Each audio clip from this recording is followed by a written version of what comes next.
Fala pessoal, hoje em dia o relacionamento aberto parece estar na moda. Muita gente fala claramente sobre ele e temos a impressão de que esta prática vem encontrando cada vez mais adeptos.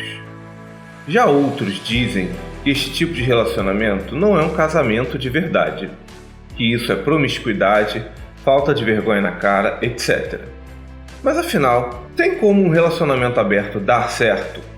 Vamos conversar sobre isso?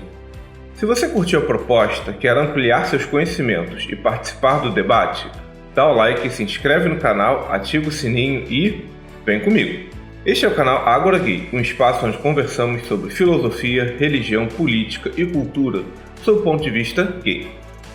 Para pensarmos essa questão do relacionamento aberto, antes eu vou fazer uma afirmação polêmica.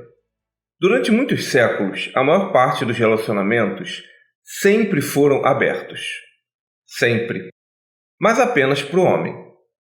Mas calma, não estou dizendo que seu avô traía sistematicamente a sua avó ou que seu pai é um canalha. Casais monogâmicos que se amaram a vida toda e morreram juntos existem aos milhares por aí. Eu mesmo conheço vários. Mas reparem que eu não disse todos os relacionamentos eram abertos. Eu disse a maior parte deles. Isso acontecia por uma questão muito simples. Antigamente, a expectativa de vida era muito baixa. Em alguns períodos da humanidade, ela girava em torno dos 28 ou 30 anos. Em função disso, as pessoas se casavam muito cedo, na faixa dos 14, 13 e às vezes até dos 11 anos. No Brasil rural de antigamente, isso era muito comum. Naqueles tempos, a mulher, a moça de família, a esposa do lar, era vista essencialmente como uma fábrica de filhos, alguém que deveria doar sua vida pela família. E após cumprir suas obrigações matrimoniais, a sociedade tinha certa tolerância com o homem buscar prazeres sexuais em outras bandas. No caso, eles tinham as prostitutas, a empregada, a vizinha, a secretária, a cozinheira, até o veado da rua. A esposa era a coisa mais sagrada para o homem, a mãe dos filhos dele. Mas o verdadeiro prazer sexual do homem não era com a esposa. Pelo contrário, esposa que sentia prazer sexual era imoral. Antigamente, havia um pacto social silencioso. A mulher tudo aceitava em nome da família. Mas não só isso.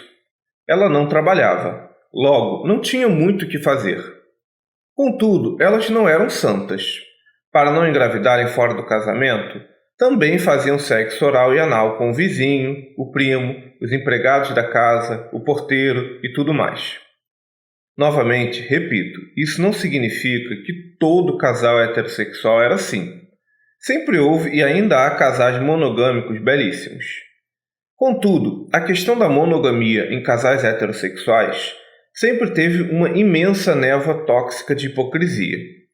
Isso acontece não só porque as pessoas tendem a ser desprezivelmente hipócritas, como também porque, para heterossexuais, a imagem da família cristã feliz e perfeita é um valor social a ser transmitido para o resto da sociedade.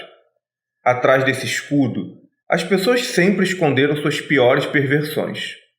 Se vocês não acreditam em mim, visitem um bordel de sua cidade e contem quantos homens casados vocês veem. Ou entrem na sala do bate-papo UOL, na sala de evangélicos, e contem quanta gente casada você encontra. Aliás, no Brasil antigo, a bigamia era crime justamente porque heterossexuais nunca levaram muito a sério a monogamia. Isso posto, falemos agora sobre os relacionamentos abertos para gays. Afinal, relacionamento aberto pode dar certo? Olha, para respondermos a esta pergunta, depende do que vocês entendem por relacionamento, por aberto e por dar certo.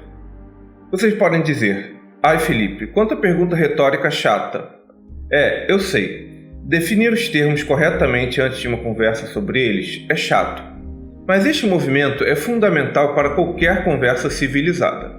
E nesse sentido, a gente precisa pontuar algumas questões sobre a própria ideia de relacionamento aberto. Isso porque, quando conversamos sobre este assunto, muita gente faz alusão à expressão não monogâmico, mas ela gera muita confusão. Em primeiro lugar, o oposto de monogamia não é relacionamento aberto, é poligamia. Se você é não monogâmico, então você é casado com mais de uma pessoa, mas faz sexo apenas com quem você é casado. O oposto de relacionamento aberto é relacionamento fechado. Isso significa que se você é casado com uma única pessoa, mas se relaciona sexualmente com outros indivíduos, então você é monogâmico. Monogâmico de relacionamento aberto. Se você é casado com duas pessoas e só faz sexo com elas, você é poligâmico de relacionamento fechado. Então assim, o aberto das relações não se refere a estabelecer vínculos emocionais com outras pessoas necessariamente, tal como acontece no relacionamento. Você pode ser monogâmico e ainda assim ter um sexo rápido com outras pessoas. Isso posto sobre a ideia de relacionamento aberto, a gente precisa conversar sobre o que é dar certo. Isso porque tem gente que tem uma vida de merda, é maltratado pelo cônjuge, os dois nem conversam mais, às vezes rola violência física, emocional e patrimonial, mas enche a boca para dizer que tem um relacionamento de 20 anos. Isso é dar certo? Por outro lado, tem gente que tem um relacionamento de 2 anos, onde eles foram muito felizes, mas na primeira briga decidiram terminar. O sexo tinha esfriado e eles não tiveram a sabedoria ou a vontade de superar as dificuldades naturais de todo relacionamento. Afinal, ter 2 anos de um casamento muito feliz e depois terminar é dar certo? O que é para você ter um casamento que dá certo? Essas perguntas podem parecer bobas, mas todas elas são profundas demais. Isso porque a resposta a elas está relacionada ao que você deseja para a sua vida como horizonte. Então assim, voltando à pergunta inicial do texto. Relacionamentos abertos podem dar certo? Vamos tentar responder objetivamente a este questionamento. Mas antes, dá aquele like, se inscreve no canal e ativa o sininho. Foi? Então beleza. Se a gente considerar por relacionamento algo que se estabelece para a vida toda até que um morra, fato é que você se relacionar com apenas uma única pessoa para o resto da vida definitivamente é algo pesado demais. Não que não tenham pessoas que se adaptem a isso.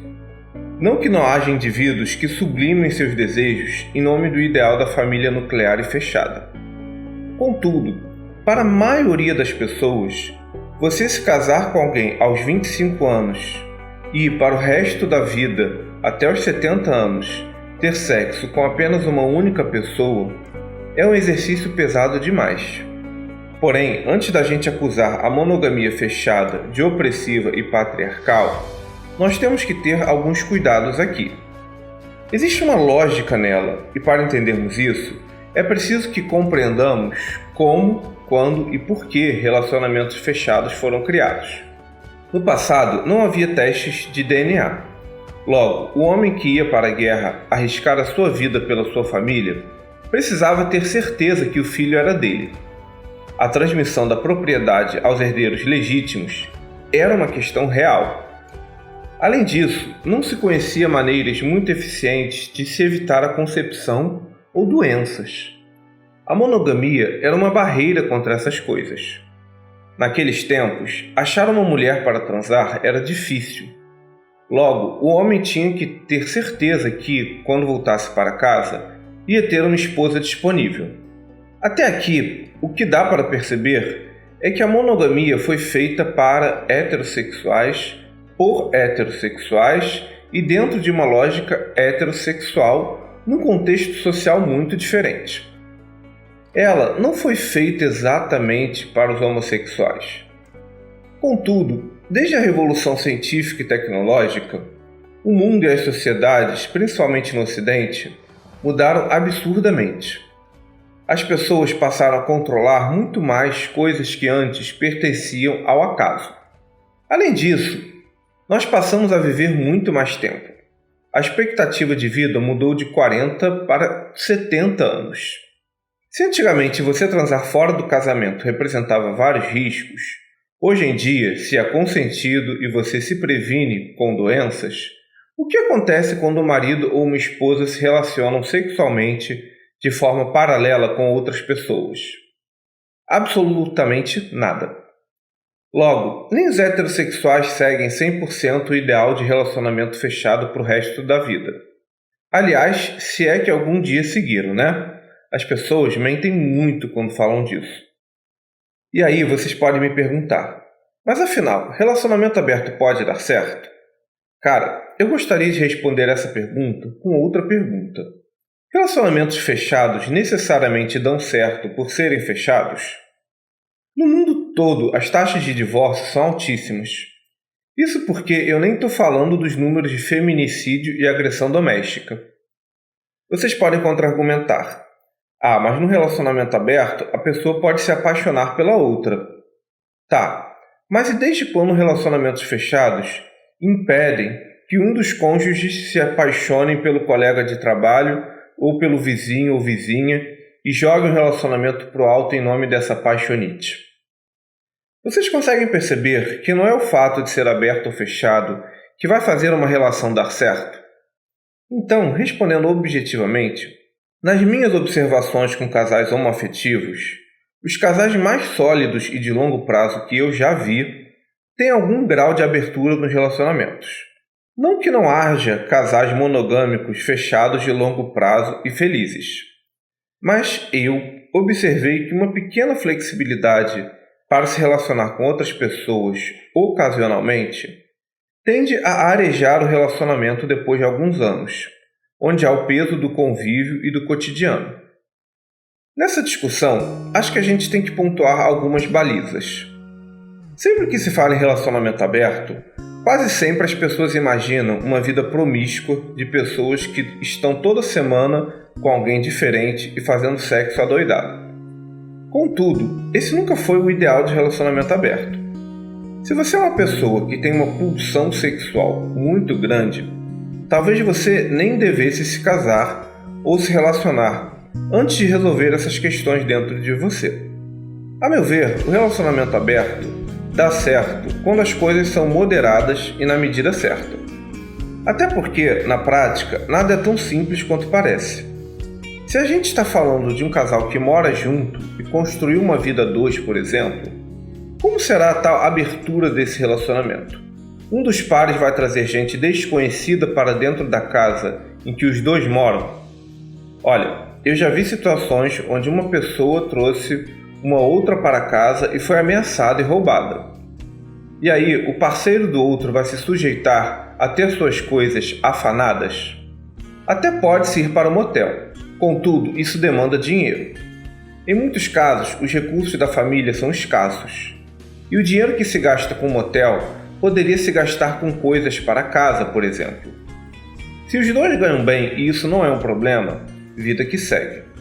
Mas se esse não é o caso, um relacionamento aberto expõe o casal a riscos e a falta de recursos. Até aqui, dá para perceber que por mais que tudo pareça simples, a dinâmica de um relacionamento aberto, para quem tem uma família homoafetiva, no sentido de morar juntos e de uma unidade familiar, é mais complicada do que parece. Isso não significa que não haja válvulas de escape, como saunas, cinemões ou um motelzinho. Claro, sempre dá. Até porque vocês podem combinar também de transar só com pessoas conhecidas.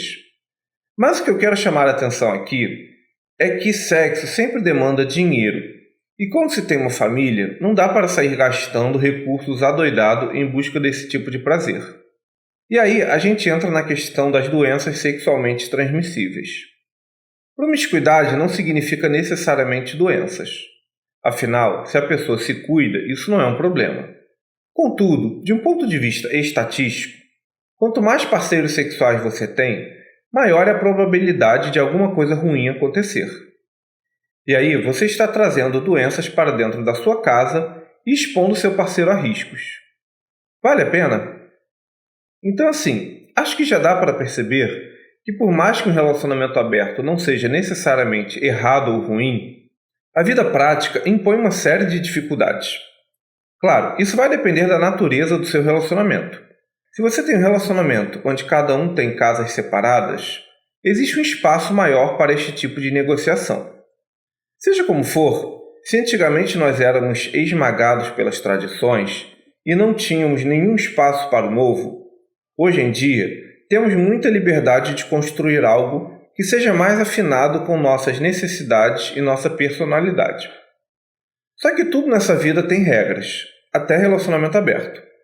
E você é livre para estabelecer regras como frequência do sexo ocasional, com quem se relacionar, onde se relacionar, que tipo de sexo vai ocorrer e qualquer outro tipo de acordo. Contudo, estabelecido este acordo, é preciso segui-lo firmemente, senão é traição. E traição simplesmente é errado. Por fim, um relacionamento pode dar certo ou errado, sendo aberto ou fechado. Mas na minha experiência com casais ao meu redor, eu notei que os casais que têm algum grau de relacionamento aberto tendem a ser mais felizes, porque a coisa fica um pouco mais arejada. Eles não querem perder o vínculo emocional, espiritual e familiar que construíram com seus parceiros ao longo dos anos. Mas também acham muito pesada a ideia de se relacionar apenas com o mesmo corpo para o resto da vida. Contudo, essas foram algumas das minhas observações e experiências. Eu gostaria de saber o que vocês pensam sobre isso. Afinal, na opinião de vocês, o que dá mais certo? Relacionamento aberto ou fechado? Este foi um programa do canal Ágora Gay, um espaço para conversarmos sobre filosofia, religião, política e cultura do seu ponto de vista gay. Eu sou Felipe Dias. Lembro que este podcast é um recorte de um tema complexo. Mesmo que você não concorde com tudo, meu objetivo é iniciar um diálogo para ele ser aprofundado por outros pontos de vista. Deixe nos comentários o que você pensa sobre essa discussão, sugestões e críticas construtivas. Também os convido a ver os vídeos mais antigos do canal e a seguir a gente nas redes sociais, cujos links estão na descrição. Lembrando que o Ágora Gay é um espaço dedicado à conversa e aos argumentos e não às ofensas. Até a próxima, pessoal! Valeu!